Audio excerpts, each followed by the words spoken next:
শুভ সকাল আমার প্রিয় বন্ধুরা, কেমন আছো সবাই? আশা করি যে যেখান থেকে আমার ভিডিওটা দেখছো সকলেই খুব ভালো আছে, সুস্থ আছো, আর আমরাও ভালো আছি।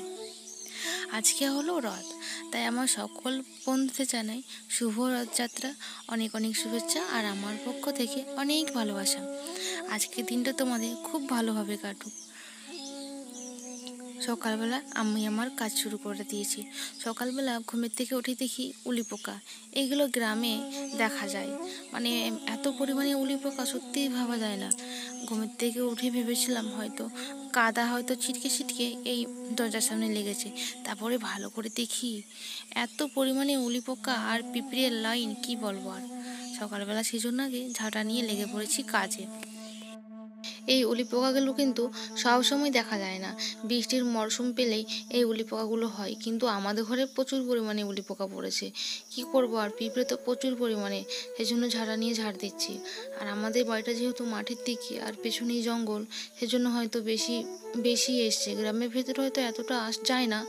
আর দেখতে পাচ্ছ বন্ধুরা, এক গামলা হয়েছে পুরো একবারে, আবার তো ঘরের ভিতর দিকে আছে।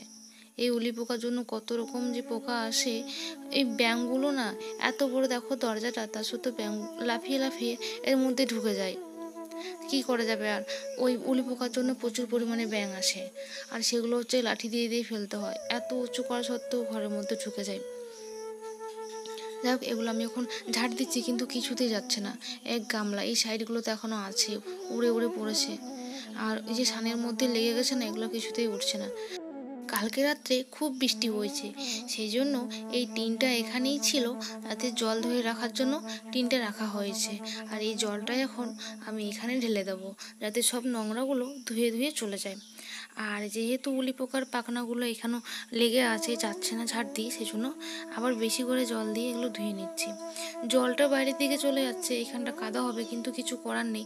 বৃষ্টি হয়েছে, বৃষ্টিতে কালকে রাত্রেবেলা খুব পরিমাণে হয়েছে, সেই জন্য উঠোনটা কাদা কাদা নেই, পুরো সব বালি টালি ধুয়ে চলে গেছে।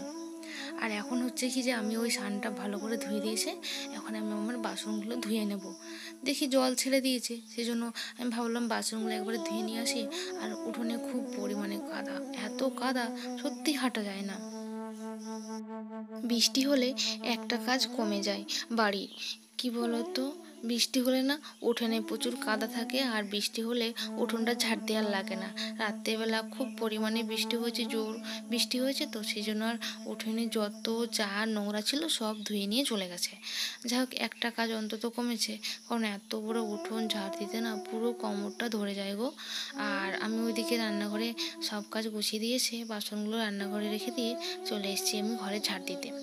দুটো ঘর ঝাড় দিয়ে নিয়েছি, মায়ের ঘরটা আর আমার ঘরটা। এবার আমি বারান্দাটা ঝাড় দিয়ে নেব। বারান্দায় চারিদিকে জিনিসপত্র ছড়ানো, কিন্তু কি করব, সবগুলো ভালোভাবে ঝাড় দিয়ে নিচ্ছি। আর বৃষ্টির সময় না, মানে বর্ষাকালে বিশেষ করে, ওই পায়ের জল থেকে থেকে না বারান্দাটা পুরো দাগ দাগ হয়ে যায়। আর বৃষ্টির জন্য ঘর লেপতেও পারি না, কারণ শুকোবে না। আর কীরকম একটা দেখায় বারান্দাটা, খুব কষ্ট হয় গো আমাদের। এই দেখতে পাচ্ছ বন্ধুরা, উঠোনে খুব কাদা। দেখি জল ছেড়েছে, তাই ভাবলাম মানে বোতল আর হচ্ছে কি যে রান্নাঘরের যে বালতি খালি থাকে সেগুলো এখন ভরে নিচ্ছি। বলা যায় না কখন কারেন্টটা চলে যায়। আর কারেন্ট যাওয়ার সাথে সাথে তো আমাদের দিকে জল একবারে সঙ্গে সঙ্গে যায়। আমাদের যেহেতু টাইম কল না, সবসময় জল পড়ে, তাও জলটা ভরে রাখতে হয়, কখন কি হয়ে যায়।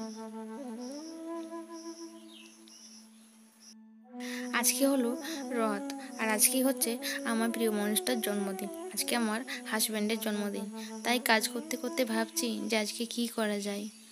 প্রত্যেক বছর কেক কাটে, কিন্তু এবছর কি হবে কে জানে, কিছু মানে মাথার মধ্যে আসছে না। এই কাজ করতে করতে ভাবছিলাম কথাগুলো, আর বোতলটা ভরে নিচ্ছিলাম। খাবার জলের বোতলগুলো আমরা এখান থেকেই ভরে নিই। সকালবেলা চাটা খেয়ে মেয়েকে বই নিয়ে বসিয়েছিলাম। মেয়ে বলছে, মা আমার খুব খিদে পেয়েছে। বাচ্চাদের একটা অভ্যেস জানো তো, মানে বই পড়তে গেলেই খিদে পায়, পেটে ব্যথা করে, অনেক কিছু হয় তাদের। সেজন্য রান্নাঘরে চলে আসলাম, দেখলাম কি আছে, কি করা যায়। তাই পাড়ার এক মাসিমা আমাকে ভাত শুকনো করে দিয়ে গেছিলো। দেখতে পাচ্ছ বন্ধুরা, এগুলো কিন্তু ভাত, এগুলো চাল না, এগুলো ভাতগুলো শুকনো করে মানে দিয়ে গেছিলো খাওয়ার জন্য। তাই এগুলো ভাজছে এখন তেল দিয়ে, কি সুন্দর ফুলে যাচ্ছে দেখো, মুড়ির মতো। আর খেতেও না খুব টেস্টি।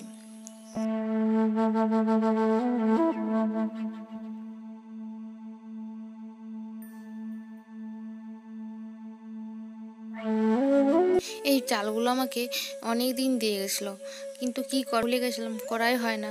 আজকে মেয়ে বলছে মা আমার খুব খিদে পেয়েছে, তাই রান্না করে এসে দেখি না আজকে করেই দিই ওকে। তাই ওর ইচ্ছেতে আজকে এগুলো ভাজছিলাম। তাই ও পড়তে পড়তে বারবার আসছো মা হয়েছে জিজ্ঞাসা করেছে। এই দেখো আমি ভাজছি, ও কিন্তু এসে বিরক্ত করছে।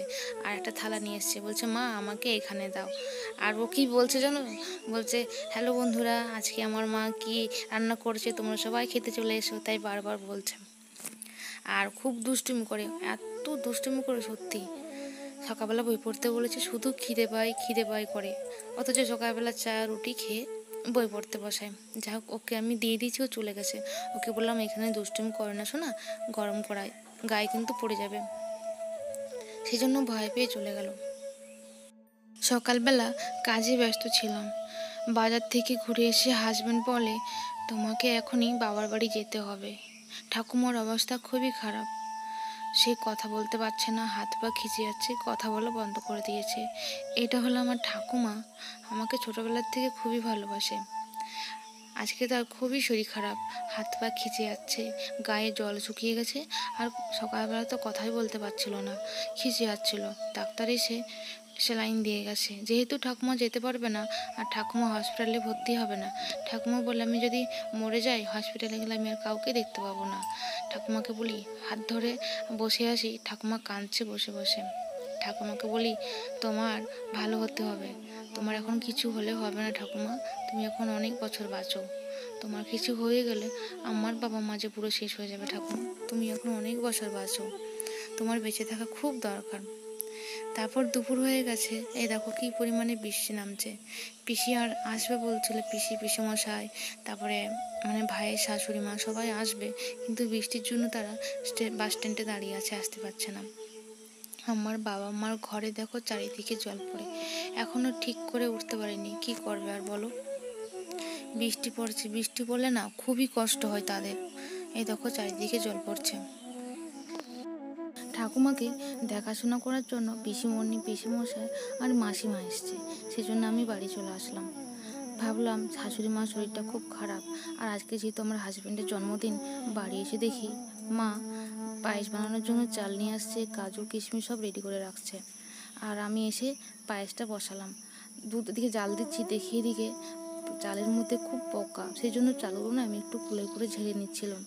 মনটা খুব খারাপ, ঠাকুমাকে রেখে দিয়ে চলে আসলাম। ভাবলাম যে একটা দিন থাকবো, কিন্তু কিছু করার নেই।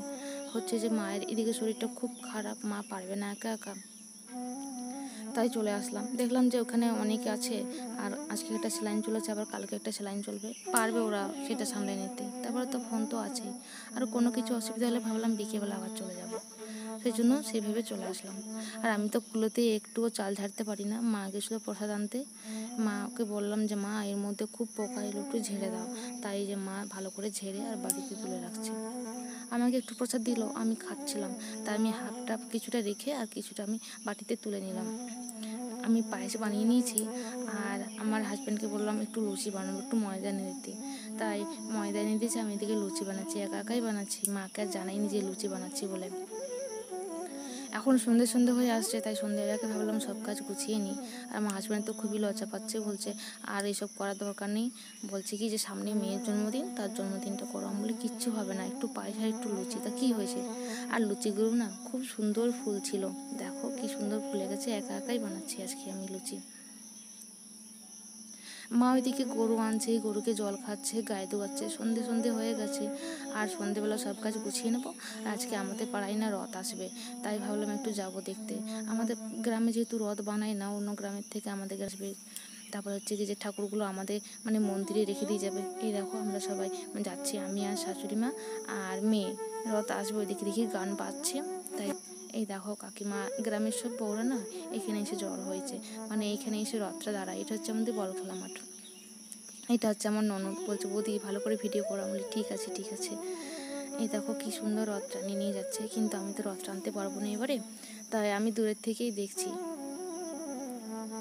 ঠাকুমার জন্য মনটা খুব খারাপ হচ্ছিল, কী করবার। ফোন করে জিজ্ঞাসা করলাম, বললো এখন ভালো আছে, কথা বলতে পারছে, তারপরে হাঁটাহাঁটিও করছে, দুপুরে ভাত খেয়েছে।